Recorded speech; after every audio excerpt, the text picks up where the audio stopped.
Hi everyone, it's Hannah here from Discover Dogs, and we're going to be talking about picky eaters. So this is a problem that unfortunately a lot of people do have, and it can be quite frustrating. Before I start, please note that not eating is a common sign of illness. So if your dog suddenly stops eating, definitely contact your vet.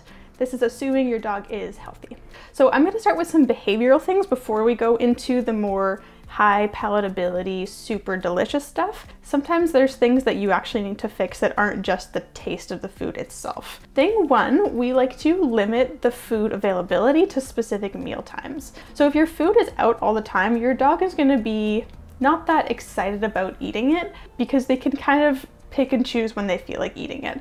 If there's a bowl of kibble out all the time, but every now and then they get, like a table scrap or something like that, they're not really worried about only eating the table scraps because they're like, well, I always have this backup little kibbles over here if I'm like actually starving.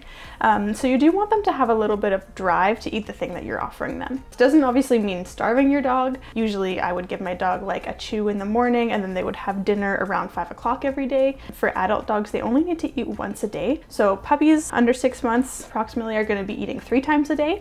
Then they move up to 2 times. Adult dogs can just eat once a day. And then senior dogs, so 8 and over, are going to be able to eat usually twice a day. Again, barring any health issues here. The other thing is meal times after exercise tend to be more successful just because, they've worked up their appetite. So my suggestion would be to feed them as many times a day as is appropriate for their age right after exercise. When it comes to how often you should offer them food if they're really not eating, I offer them the food, put it down, leave it for 10 to 15 minutes. I usually walk away. A lot of dogs don't like being watched while they're thinking about eating. If I come back and the food's still there, I just pick it up, put it back in the fridge if it's something that's not shelf stable, if you've rehydrated your kibble, if it's raw, obviously anything like that. Either reoffer it again in an hour or just wait until the next meal time. Step number 2, reevaluate if you're feeding your dog too much. I've had clients where they're feeding really nice quality raw food. Their dogs loved it at first.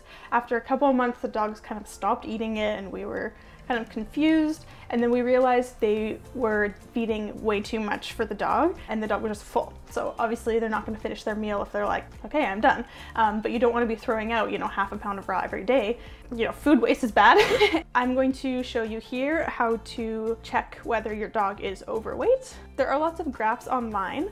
Basically, you want to be able to feel the last 2 ribs. You don't want to be feeling all of the ribs. You want to see a little tuck at the waist. And then you don't want to see the spine, but feeling the last couple vertebra is good. Remember, the guidelines on food boxes are just guidelines. Your dog's activity level, their metabolism, their age, even just the activity level for like a certain period of time. And especially watch out for those ages of big transition. So when your dog turns around 1, going from like really puppy, like super fast growing to kind of mellowing out. They're still adolescents, they still need more food than like a senior dog or something, but we see a lot of dogs put on too much weight around the 12 to 16 month age. So our third tip has to do with how much you're feeding at once. So some dogs, especially little dogs, have a harder time looking at a big bowl of food and thinking, okay, I'm gonna take down this whole thing. If you were unsure about a new type of pasta or something that your partner brings to you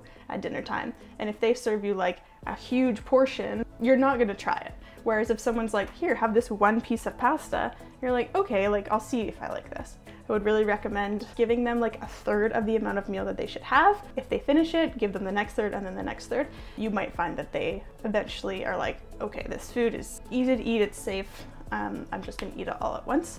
You can also try feeding them on a mat. Sometimes the height of a bowl is actually intimidating to them, especially if their collar hits it. So that's like a scary noise that happens every time they try to eat. So if you've gotten this far and your dog is still not eating regularly at meal times, and again, you've ruled out the health issues, I would recommend either switching their food or adding another type of food to it. The issue with adding a topper can be that dogs will just eat the topper and pick out around the other foods that they don't like. So if you can like really mix the topper in, something like what tripe, bone broth, rehydrated, freeze-dried, you can usually like mix it all around into the kibble. And then the next option obviously would be to have a different type of food. In order of least to most palatable, what we carry is dehydrated food. So it's not cooked as long or under pressure like kibble is, so sometimes it kind of keeps the flavor. Smack in particular is very meat forward, and most dogs really like that. So the next step is wet food. So this is something that most people just add on to kibbles. Kind of expensive to feed as the only food.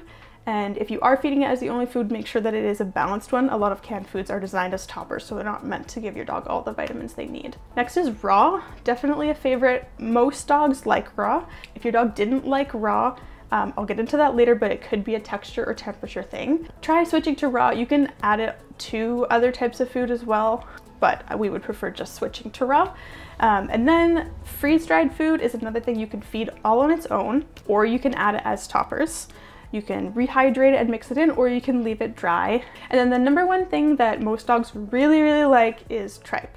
That is intestinal lining of ruminant animals, so things like beef, lamb, venison. This is gonna be a super nutrient dense part of the body. So there's an instinctual level of the dog's thinking like, okay, I'm gonna get everything I need from this meat, like I need to take it down now. Or also it's just really smelly, and dogs are gross and like smelly things for some reason. This tripe is not the same tripe that humans would eat, so when humans eat it, they process it in a different way and it turns white. That's why you'll often hear the term green tripe, meaning unprocessed tripes. I mean, it might be freeze-dried or something like that, but it maintains the nutrients and the stinkiness that the dogs really like. So you can add this to your food either through freeze-dried toppers. You can get it raw. Okay, step 5. Obviously these don't have to be in order, but I kind of went in the order that I recommend for most clients. Usually like we can knock out most people in the first couple. This one kind of has to do with the offering smaller portions. It's actually related. Some dogs just aren't motivated just by eating for the calorie sake. They really want to work for it. So we would recommend getting either like a lick mat if you're doing wet or raw food, a slow feeder if you're doing dry food. You can have freeze-dried food that you part out throughout the day and feed as treats on your walks. In snuffle balls and all that stuff. To make sure that your dog is getting enough food, you can kind of put a jar in the morning, part out the amount that you need, or into like your treat bag or something like that, and then you know kind of by the end of the day you want that thing to be empty. Obviously that is a little more daunting and it sounds like a little bit more work, but you're kind of feeding 2 birds with 1 scone. Shout out Brie for that new catchphrase. And you're getting their engagement done as well. So you are fulfilling several needs, not just the food. You don't have to feed and then think about engagement. So it's not as daunting as it seems. The next thing that you can think about when your dog is being really picky is breaking it down to their preferences past just the type of food and potentially the protein that they're eating. You can also think of things that humans might be picky about too, like texture.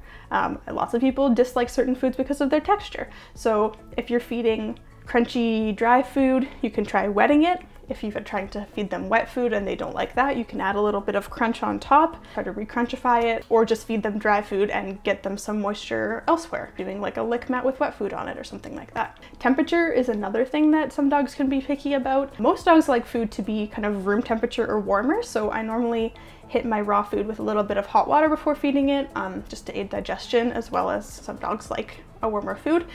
I've met some dogs that only will eat the food if it's frozen and raw still. So, you know, you have to get to know your dog and see kind of what they prefer. Another thing about texture when it comes to raw food is that between brands, you will find a pretty big difference. For example, Red Dog Blue Cat is very finely ground, and when you part it out, you'll see that it's almost like it sticks together. It's a very different texture than something like Iron Will Raw, where you can see the little chunks of bone, you can see the pieces of muscle meat. It's just gonna feel very different in your dog's mouth. So if you tried raw and you really are into it, but your dog didn't like it, I would recommend getting a sample of Iron Will Raw or like a single sleeve of Red Dog just to see like the difference. If you're feeding dehydrated, play with the amount of water that you're adding to it. Also the length of time that you're soaking it. You can add a lot of water and make it almost be like a wet food, or you can just add a little bit. At this point in the video, we're talking very picky dogs. I'm sorry if that is you. It is very frustrating and I feel for you, but hopefully this helps. My last tip is to keep mixing it up. So something that I think is easy to fall into is that they're like searching and searching for something that their dog will eat, and then they're like, oh my god, they're finally eating this like Steve's pork, and then they're like, Steve's pork, great, it's balanced, that's all I need to feed them. And then 2 months later, the dog's like, pork again, well, what are we doing here? So I would really recommend, as much as your dog will allow, if they're that picky, to switch things up on them. Everyone gets bored. I get bored if I eat the same thing more than once in a row. Some dogs are like that too. So you don't want to like paint yourself into a corner of finding the right food and then your dog won't eat it. You can always just get small bags of other proteins. Once a week they can get like a different protein or something like that. Those are all of our tips. Mix and match all these tips. Figure out what works for you. Please let us know what does work for you, or if you have other tips, we would really love to pass those on to our clients. If you have any questions or want specific suggestions for your dog, leave a comment down below. Please like this video. Subscribe to our channel if you want to learn more stuff about dog stuff. That's what we're here for. And thank you for watching. Have a great day.